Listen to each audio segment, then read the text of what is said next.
Well, good evening and welcome into this Facebook Live edition of Meet the Candidates. We have so enjoyed this series and we've so appreciated your input throughout. That's what makes these work so well. We hopefully will talk with all the candidates running in the Republican primary, and ultimately you're going to make the pick. And tonight, joining us, a gentleman that we know well on this show. We have spoken with him over the years a lot as a commissioner in Montgomery County, and he has been a rock solid conservative. I know many of you in this audience are big fans. He's been having what he calls his Cup of Joe town halls or gatherings, private functions or large scale functions, whatever you want. What's been kind of interesting about this gentleman is he's been coming to your home or office or wherever you request him. Joe Gale, who's running for governor in Pennsylvania, and he's our guest tonight. If you have a question for Joe, I hope you'll type it in the forum below and just let us know what you want to ask, and we'll ask it right away, because that's what the point of tonight is you Pennsylvanians asking your candidates your questions before you decide who you'd like to go on to the general. So, Mr. Gale, welcome in. Chris, I appreciate this opportunity. Great to be here. So I guess before we get into any other questions, give me the 30,000-foot view, sort of the assessment at this point of your candidacy and your campaign. Sure. So I know a lot of your viewers are following the races closely in 2022. And as they're aware, it's a very crowded field for both governor and U.S. senator. And it's a rare occasion where we have both an open gubernatorial and Senate seat the same year with no incumbent. And in my case, Tom Wolf is termed out. And I know a lot of the viewers are disgusted with his performance in recent years. And there's definitely an appetite to change course. And I believe I'm suited to be a candidate that's very electable in the general election. And I have to become the Republican nominee, and I'm working very hard to connect with as many Republican primary voters as possible to let them know what I have to offer. So, Joe, this is a crowded primary, and I think there are a lot of people that would be discouraged or dissuaded from running because of that. What's your feeling on that? And I know, when you're talking about running Commonwealth-wide, often it's a challenge for a lot of people to be well known when you're talking about a state as big as Pennsylvania. Sure. Well, frankly, I'm very pleased that it's a crowded field, because to win the nomination, the Republican primary, I need less votes. So the more candidates that run, the less votes I need to win. If it were a two-way race, you need 50% plus one. In this case, there may be about 10 or 11 candidates running for governor in the Republican primary. And in that scenario, it's actually possible to win with 15 to 20% of the primary vote. So I'm very pleased with that. I like the fact that it's a crowded field. And I think that benefits me and my campaign style of how I go directly to the people through my series of meet and greets, like you said, that we call Cup of Joe. And I'm positioned in a way to have success because Montgomery County, where I'm now a two-term county commissioner, has a population of over 857,000 people. It's larger than 5 states in population: the state of Alaska, North Dakota, South Dakota, Wyoming, and Vermont. It's about the same size as the state of Delaware in population. And it's larger than a congressional district. So I always refer to Montgomery County as the Keystone County of the Keystone State, because Montgomery County and every county that touches it geographically equals 40% of the statewide population. So Montgomery, Bucks, Chester, Delaware, Philadelphia, Lehigh, and Berks County. Those 7 is 40% of the statewide population. And that's where I developed a lot of name recognition, personal relationships. And I've been traveling all over the state for over a year now, meeting with people elsewhere, and I feel very good about it. If you have a question for Joe and you're tuned in tonight, just make sure you type it in the comment section below. Let us know what your question is, and we will ask it right away. Meanwhile, Joe, this field being crowded, it is crowded with names we know, some names we don't know. Some are professionals who I don't think have ever made runs before. Some are well known, and in fact, you have called out a few of them by name. Do you think Pennsylvania voters hold it against someone that they have been a long tenured office holder in the past versus someone with maybe very little name ID, but a long professional resume? Yes. I mean, I hold office, so people can hold that against me. But the way I get into office is very non-conventional and also has tremendous appeal to the general public. So I'm the anti-politician type of politician, and I'm the real deal as far as I have zero association with the Republican Party establishment. And at unprecedented levels, I connect personally and directly with Republican primary voters. And because I'm anti-establishment, I have tremendous appeal with independents. And there's a misconception that independent means moderate. It doesn't, because there could be conservative independents, liberal independents. It really means they don't like either party, and neither do I.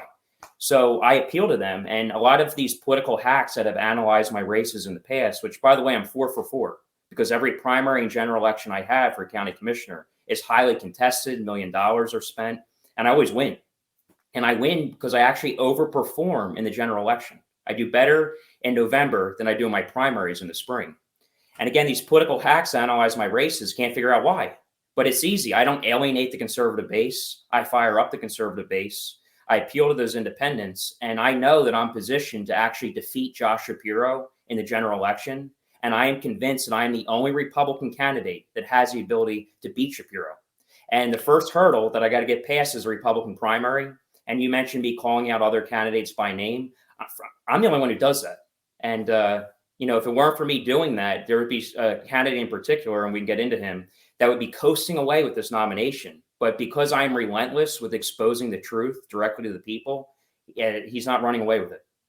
There are some, and Gale, thanks for the question. We'll get right to it. There are some. I'll ask you one more about this on the primary side. There's some candidates that maybe I haven't heard you address head on, and I wonder if it's because I've known you a long while now, and I know the way you can stick in the craw of some establishment Republicans. I've seen it. I've heard it. I know you're not afraid to ruffle feathers.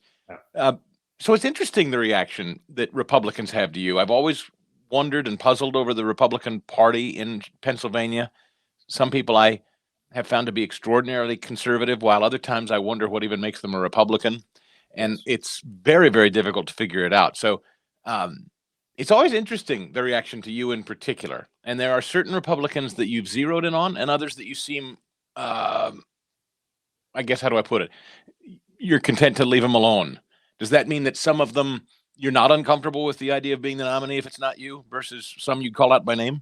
Well, the reason why this is a crowded field is the Gale brothers, me and my brother Sean, we were the first candidates to announce for both governor and U.S. senator. And we filed our petitions today. We're going to be on the ballot. We were the first to announce, because the way I campaign through a grassroots style, and I'm truly grassroots, I had to announce early and go nonstop with meeting with the people. And that's exactly what we're doing.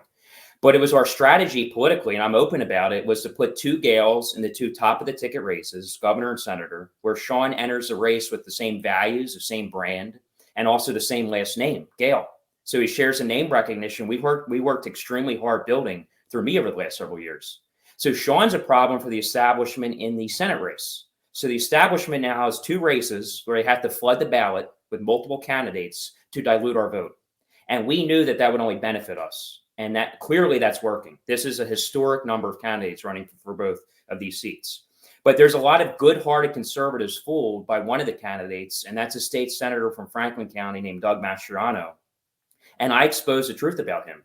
And I do that because he has a large following, that people think that he's going to do great things, and he's really part of the problem. And even how he became a state senator is very telling. It connects a lot of the dots. He became a state senator through a special election. And a special election is interesting because there is no primary. The voters don't elect their nominees. The parties appoint their nominees. So obviously they're going to appoint someone they have control over. And I can tell by where he receives his contributions that the establishment has total control over him. One is the longest running state senator in Harrisburg, a guy named David Argel, big swamp creature, voted for the midnight pay raise in 2005. He gives him $15,000 contributions. So clearly they control him. They put him there through a special election. And at the end of the day, he cannot beat Josh Shapiro in a general election. I had the geographic advantage of coming from Shapiro's home turf. We were both Montgomery County commissioners together. That's where I developed that following that appeals to independents, disgruntled Democrats, the conservative base. So I have the right ingredients with the right brand from the right location to beat Shapiro. And I have to win the primary first. And I'm also convinced that there's a lot of Republican Party bosses and insiders that don't want a Republican to win the governorship. They actually want Josh Shapiro to win governor. And that Shapiro's a long-standing, warm, fuzzy, cozy relationship with a lot of Republican Party bosses and insiders. And at my Cup of Joes, I expose all that establishment collusion between Shapiro, a Democrat, and the Republican swamp. And they know that I can beat Shapiro, and I have to win the primary. And Mastriano has a history of running in Republican primaries to sabotage other candidates. So back in 2018, he ran in a 7-way Republican primary for U.S. Congress. and he came in 4th place.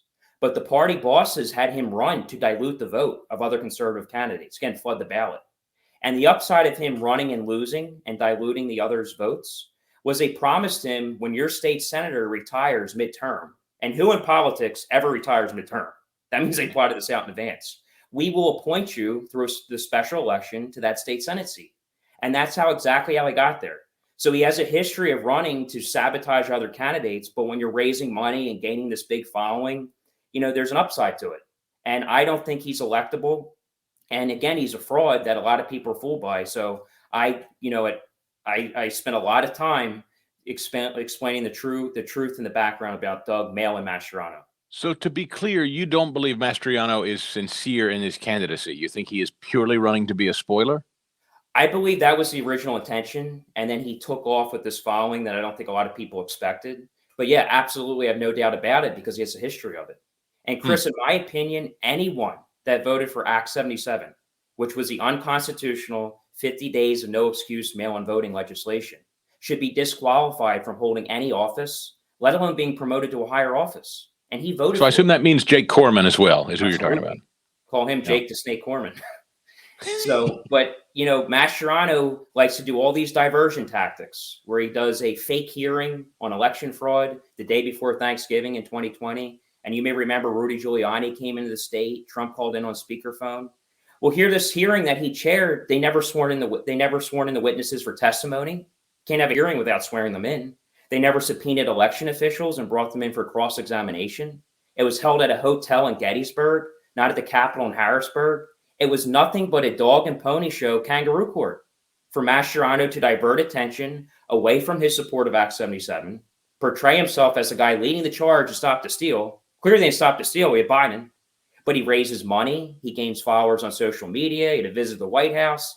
At the end of the day, nothing came of the hearing. It was a fake hearing. And these are the kind of things that I expose.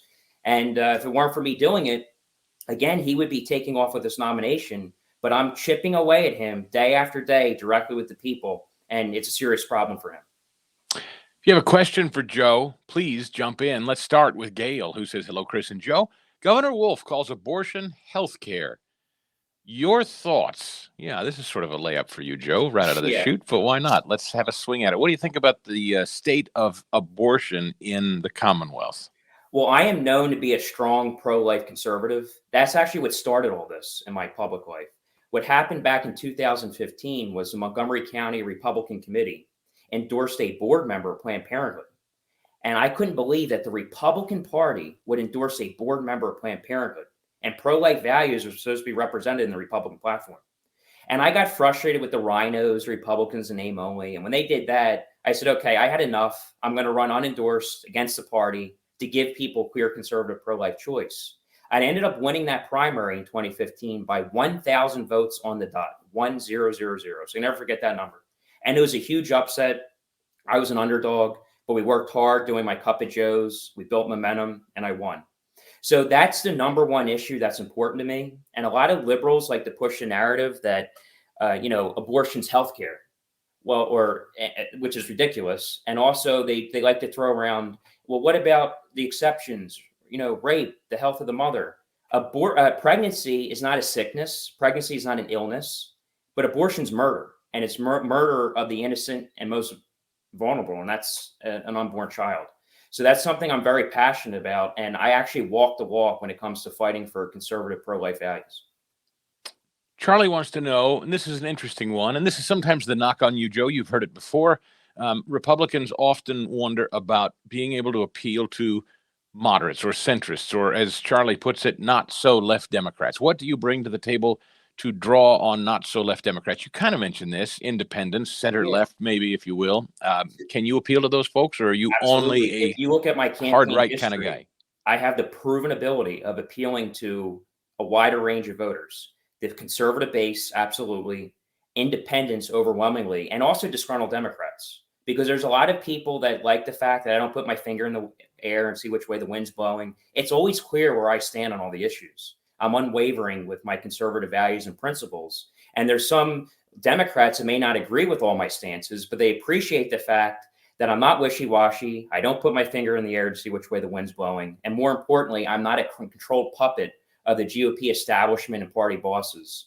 They don't have any control or influence over me. So I am proven to be a social conservative, pro-life conservative in the Philadelphia suburbs. I'm not supposed to exist in the Philadelphia suburbs, but I'm now a 2-term county commissioner. So I definitely have electability factor in a general election. Joe Oswald says, I'm a Republican leader in Delaware County. You said that you are anti-Republican establishment. How do you expect to win the party nomination with us, the party leaders who will actually mobilize the party voters in the primary? I love your strong conservative values, but it's hard when you beat up the party officers. That's from Oswald. So I guess I've heard that before, Joe. Again, I don't mean to sound like we're picking on you here, and I don't know Oswald personally, but it sounds like maybe he's a ward leader or maybe some sort of organizational party leader. The knock is that your elbows are too sharp and you can't galvanize leaders and organizers inside the Republican Party because you've rubbed them the wrong way. Maybe is that what he's saying? And you know what? If you go on a megaphone and tell the public that, they'll get right on board. And that's why I win my elections. So I don't kiss the rings. I don't play Mother May I don't seek the approval of party bosses and area leaders and all that party apparatus structure. I go right to the people. And in my eyes, the Republican voters make up the party. It's not the party chairs, the area leaders, the state committee members. It's the voters. And I connect with the voters. And here in Montgomery County, I am the Republican Party. They have no idea who the Republican Party chairman is in our county, but they know Joe Gale because I hold the highest elected office. So I have do you assume, and I don't mean to interrupt, but do you assume that everyone in some kind of Republican leadership role is up to no good? No, but I'll tell you what, people that are in party politics, whether they're a committee person, an area leader, most of them are loyal to the party. That's why they hold those positions. They're loyalists to the party. They take their marching orders. They do what they're told. This is the endorsed candidate. You're not allowed to push for anyone else. This is the endorsement, the anointed one. You have to do that. And that's not me. I wanted to give the power to the people. And that's what I'm all about. Frank wants to know, Joe, and by the way, if you have a question for Joe and you're watching, type it in the comment section. We'll ask as many as we can get through here. How will you correct the Turnpike revenue mess? What are your thoughts on that from Frank? That's a great question. So what's interesting about the Turnpike is that's actually the highest tolled road in the world, not the country, the world is the Pennsylvania Turnpike. And a significant amount of that revenue actually goes to public transportation in Pittsburgh and Philadelphia. So instead of that revenue going to the road that the drivers are using to maintain and fix the Turnpike, it goes to public transportation. So SEPTA, for example. And in addition to that, we have, I believe at this point, the third highest gasoline tax in the entire nation behind California and Illinois. We used to be number one back in, I believe, 2013 when this gas tax, Act 89, was initially passed, commonly known as the Corbett gas tax, which is 58 by cents Republicans, by the way, to your point. Yeah, Republican majority in the state Senate, state House, and governorship. That was a legacy of the Corbett administration, the Corbett gas tax, which at the time gave us the highest gas tax in the country. And in return, that alienated so many conservatives that's how we ended up with Tom Wolf. So I blame that on Corbett and the gas tax. But that revenue is supposed to go towards fixing our roads. So clearly we don't have a revenue problem, and that's what the viewer is asking. We have a cost problem. So a core function of government should be to maintain our infrastructure. So that's something government should be doing. And we have to drive down the cost of these construction projects. We can't keep going after money grab, whether it's the tolls, whether it's a gas tax, whether it's increasing the vehicle registration fee. I believe I'm the only county commissioner in the state to oppose increasing the vehicle registration fee by $5, which was a provision of the Corbett gas tax that enabled the 67 counties to do that. We have to drive down the cost. And the best way to drive down that cost is through prevailing wage reform, where you open up the bid process to more independent contractors, generate competition, and drive down the cost of these projects. But right now, so much of the work is dished out to unionize labor and trades that are more costly and take longer to complete, that it's not sustainable. And the alternative can't be to continue to increase tolls and gas taxes. So we need prevailing wage. And I would be a strong advocate for that. Any questions you have for Joe, just type them in the comment section and we will ask them. You have now been in a county commissioner's post through one of the, I think, most awful abuses of government overreach in maybe my lifetime. I mean, maybe that's too bold, but I don't think so. And that's COVID. I've never seen something like this. I don't know that we ever will. I pray to God we won't ever. But it was unique. It was for a lot of people very frightening for a time, and there was a wide berth given for a time. I think a lot of patience for a time because we didn't know what it was, and everyone was concerned. But it very quickly became political, and very quickly became a tool and an instrument to, I think, weaponize against people. And you can take that to mean anything you want. You can apply it in a million different directions, from people at work to the mandates on the shots to the masks to the kids. What did you learn as a county commissioner through that? Well, I remember I was sworn in my second term, January of 2020. And then 2 months after that, Montgomery County was the first county in the Commonwealth to have the first positive case of the coronavirus. So we were the epicenter of COVID-19. And I never in a million years thought this would all happen. And I was very outspoken early on against mandatory vaccinations, mandatory mask wearing, pulling children out of schools, forcing businesses to close. And I always said that the cure for the disease can't be worse than the disease itself. And the way they handled this, the counties, the state government, Governor Wolf, was a total disaster. And from the very beginning, we knew that the most vulnerable population, we didn't know much about it, but we did know it was senior citizens. So instead of protecting senior citizens, positive COVID individuals were placed into nursing care facilities where it spread like wildfire. And tragically, a lot of people passed away from it. And then children, who were the least vulnerable, were the most penalized by it, by not having in-person education, being forced to wear a mask for 2 years. Absolutely outrageous. And some of your viewers may recall an interesting story in 2020 when I really became very outspoken against these draconian lockdowns and restrictions, was when my two Democrat colleagues on the board refused to release American flags to various veteran organizations for them to display at cemeteries on Memorial Day weekend. And it's interesting because the county is legally obligated each year to supply these flags. And we had the flags sitting in boxes, 63,000 of them. But because of COVID, they wouldn't release them. They thought it'd be a big health scare. And I said, wait a minute. These are people at their own will, want to go outside in the wide open air at a cemetery where people are already dead. So I still can't figure that out. To honor our fallen heroes, give them the flags. And I actually got outvoted 2-1. And then I took it upon myself to help raise money at a private charity, purchase flags separately, gave them out to these organizations, and also helped display the flags at the cemeteries on Memorial Day weekend. And all the news vans were there. I was like, finally, I'm going to get some decent coverage from the news media. And then following that Memorial Day weekend on Monday, we had a daily COVID press conference that was on live television every day.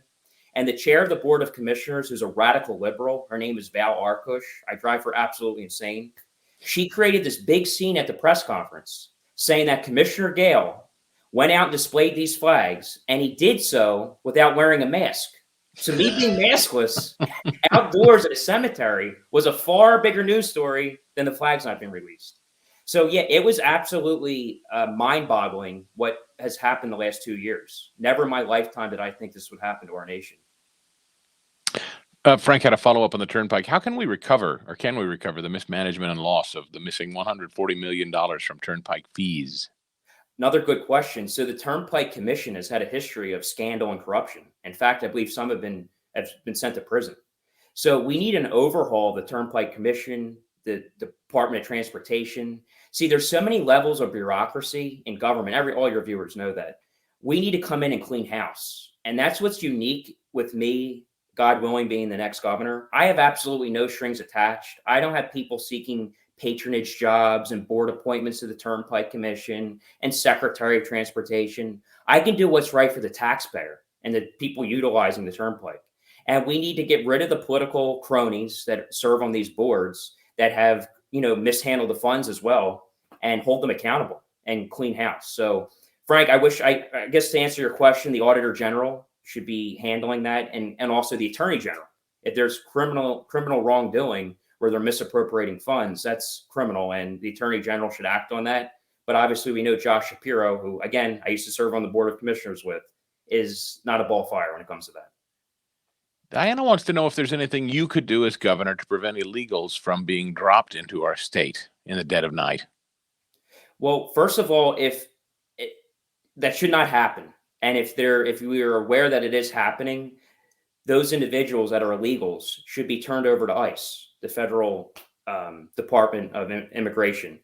But now what happens on a lot of occasions is when an individual commits a crime and they're caught doing the crime, and they see who they are and they realize they're not a United States citizen, that should be turned over to ICE. But in these sanctuary cities such as Philadelphia, they don't do that. And the way to stop them and make sure they do their job is to cut any funding, whether it's federal funding, state funding, that goes to these cities if they're not upholding the laws. And if you're not enforcing proper immigration laws in your city, for example, the funding should be cut. So as far as that's a federal matter, but as far as the state, it would involve state troopers, the state police. And if we're not going to patrol, the Schuylkill Expressway, for example, we'll cut that funding if you're not enforcing the law. So you have to get them in the wallet, and that really has to be done on the federal level. I'm imagining a Governor Gale for a minute, and I'm just thinking about a Republican legislature that stays in Republican hands. But we also know that, as we talked about, all Republicans are not equal. I'm imagining it would probably happen that a Republican legislature would send things to your desk for signature that you just couldn't get your arms wrapped around. I think about something like Act 77. I mean, hindsight being 2020 and looking in the rearview mirror and all that, I would assume most people would have reviewed Act 77 and hopefully would have had an attorney or someone say, this just isn't even constitutional, as a lower court has now ruled. Wolf obviously saw that as an advantage for Democrats, but you could be looking at staring at a Republican Party that you oppose oftentimes, I would imagine, in your own legislature. So, the reality is Republicans will maintain control of the state legislature, the state House and state Senate majority, because of gerrymandering, the way the district maps are drawn. And then you have a Republican governor through me. So you're back in the situation just like Corbett, governor, state House, state Senate. The difference is there's two main differences. I'm the only Republican that can actually win in the general election, but I'm also the only Republican that can accomplish the conservative agenda that Tom Corbett failed to deliver when he had that majority. And the reason why I can get that agenda accomplished is I can hold accountable the Republicans in the legislature that always let us down, because I have no loyalty to them. I have loyalty to the people. I go into their homes and meet them through my cup of joes. So I can hold my own side accountable and therefore actually deliver results. So I'll give you an example: school choice. That's something that needs to be done, transformational for future generations to come. I would push for school choice. And I know going into that scenario, for example, all the Democrats are going to be against me. I already know that. The Republicans should support school choice, but I also know that a significant number of them will drag their feet and resist it because they're endorsed and funded by the PSEA, the teachers union. And for political expedience, the Republicans in the legislature will cater more to that union instead of doing what's right for the children and the quality of their education. And when they drag their feet, I will call them out by name and also support primary challenges against them. And I have the ability to do that to my own party because the Republican Party never made me, and the Republican Party can't break me. And that gives me the freedom and independence to hold my own side accountable. Would you imagine trying to privatize liquor sales, as Tom Corbett failed to do? They flirted with it pretty hard, but never got it done. Would you imagine trying that? And guess why they didn't do it? Because those state stores are state employees, and they're also unionized. It's a public sector union. And for political expedience, the politicians in Harrisburg cater more to that union and getting government out of the liquor business, which we have no business being in. But that's what they do. They cater to the unions and special interest groups. I don't have any of those type of strings attached. So I can actually do true reform. But Corbett failed to privatize the liquor stores. He failed to get pension reform done for state employees, moving new hires from defined benefit to defined contribution plans. He failed to get paycheck protection done, which is the elimination of public sector union dues being automatically deducted out of government paychecks. He failed to get property tax reform done. For decades, you heard about the elimination of school property taxes. Nothing happened on that. He failed to get voter ID done. He failed to uphold traditional marriage between a man and a woman. That collapsed under Corbett. But he did give us the highest gas tax in the country. And in return, it alienated conservatives and it gave us Tom Wolf. And I know the history repeats itself. We're going to get the same garbage rammed down our throat. And that's why I'm stepping up to the plate. Why do you think that happens? Is that because Tom Corbett really was never a conservative, just wasn't willing to fight? Why did that? How did that happen? I mean, that laundry list that you ticked off, it's true. I was here. I remember it was frustratingly Well, I'm trying to remember really a big win, something where I really went, yeah, wow, yeah, that's Absolutely not. great. I can't tell you one positive thing the Corbett administration accomplished, not one. And that's How is why, that and possible? it's very What rare where an motivates that, or incumbent doesn't doesn't. motivate it? It's very rare where an incumbent doesn't win a second term. And in Yeah. fact, in 2014, the governor of Alaska and Pennsylvania, Corbett, were the only two incumbent Republican governors not to be reelected. And because he alienated the conservative base, not accomplishing that agenda. And to answer your question, Chris, they cater to the people that put them into office. They have to. They were made by the system. Party bosses, campaign donors, lobbyists, unions, special interest groups. That's who created them. I never had that creation. I'm very unique. There's no one in the country, frankly, like the Gale brothers, where we go into people's homes every single day, 7 p.m., multiple times on the weekend, sometimes 4 on Saturday, 4 on Sunday, all over the state.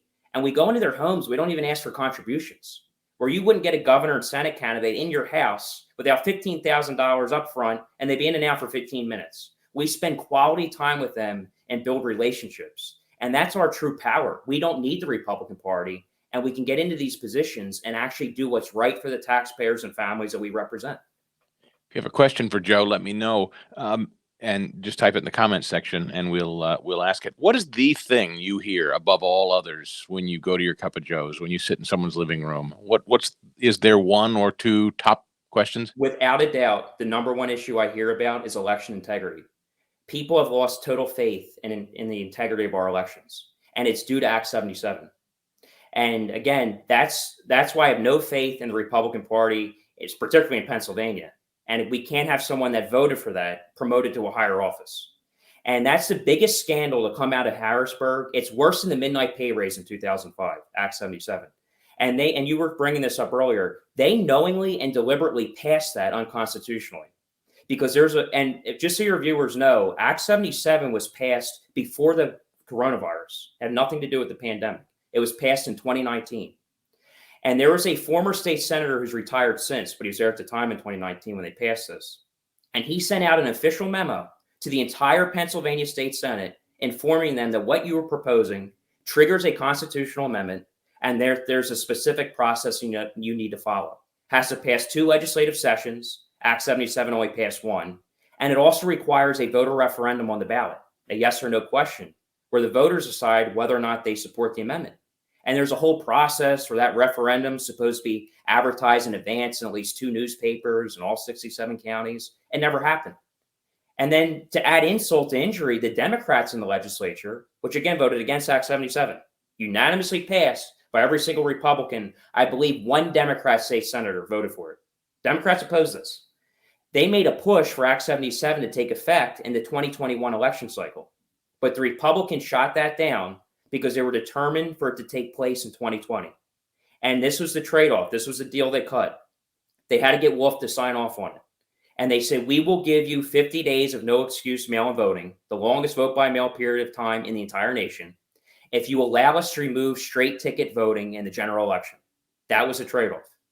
So if your viewers recall, this past November and November of 2020 was the first time our general election ballots no longer said straight Democrat and straight Republican.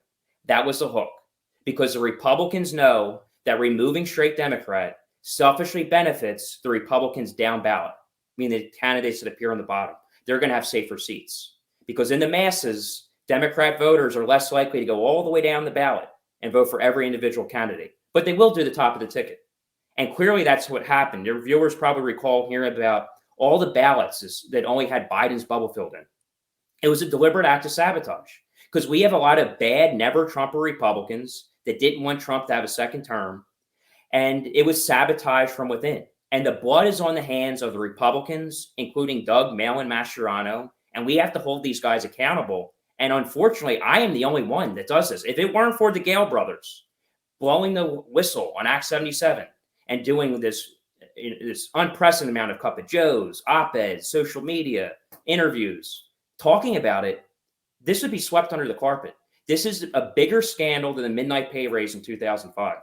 And we're relentless with exposing the truth. So it was a deliberate act of sabotage to sabotage Trump at the top of the ticket, and at the same time, keep the down ballot races safe seats for the Republicans. And that's what happened. Top of the ticket went Democrat for Biden. down ballot, all the incumbent Republican state reps, state senators, they're all reelected. In fact, the Republicans even picked up a couple seats. And then in 2020, you had 3 statewide row offices. You had Attorney General, Auditor General, and State Treasurer, all 3 of which held by Democrats. Well, Auditor General and State Treasurer flipped to Republican. So you see that down ballot effect. Yet Democrat Attorney General Josh Shapiro, he squeaked through by a narrow margin and was reelected. So it's clear Shapiro got enough votes, but it's also very clear that down ballot, the Republicans did extremely well, and that's exactly what they were hoping for. And a lot of the political moves in Pennsylvania revolve totally around Josh Shapiro. And there's a lot of bad Republican insiders that want him to win. And at my Cup of Joe, I connect the dots, I name the names, and I lay out all that collusion between Shapiro and the Republican swamp. And they know that I can beat them. So, Joe, you're willing to go anywhere in the Commonwealth if somebody's watching, no matter where, you'll go and you'll meet. We've been to every corner of this state multiple times and everywhere in between. So there's our nights where I'll do a Cup of Joe at 7 o'clock on a Friday, keep going to Pittsburgh, get there 3:30 in the morning. I'll do 4 on Saturday, 4 on Sunday, drive back and get here 3:30 in the morning on Monday. And I repeat. So we work tirelessly and we are moving actual voters. And the news media, the other candidates, the establishment, they try to exclude my name in polls because we're a problem. You're excluding a 2-term Montgomery County commissioner in a highly populated area that has a lot of personal support. So I poll high, but they can't afford to show it. They try to suppress my numbers, make it as if I don't have a chance. We have a real chance of winning this nomination, and all the right people are worried about it. And if any of the viewers would like to host a Cup of Joe, our calendar is getting jam-packed, but we will make it our absolute best effort to come and meet with you. Best way to reach you, Joe? Right on my website, galeforgovernor.com. galeforgovernor.com. And of course, you'll come back to the show as you're able and your schedule allows. But we greatly appreciate your access and your time tonight. I know I have heard from many, many listeners who had you to their home for a Cup of Joe. And every time they do, I get an email from somebody saying, I heard him talking in our living room. He's the real deal. So it's effective, Joe. Thanks for your time tonight. And I hope you'll come back and see us. Good luck in the rest of this primary season. Thank you, Chris. Again, I'm grateful for this opportunity. We'll be back tomorrow morning with you, 6 a.m. on Philadelphia's AM 990 The Answer. Thanks for watching. Good night.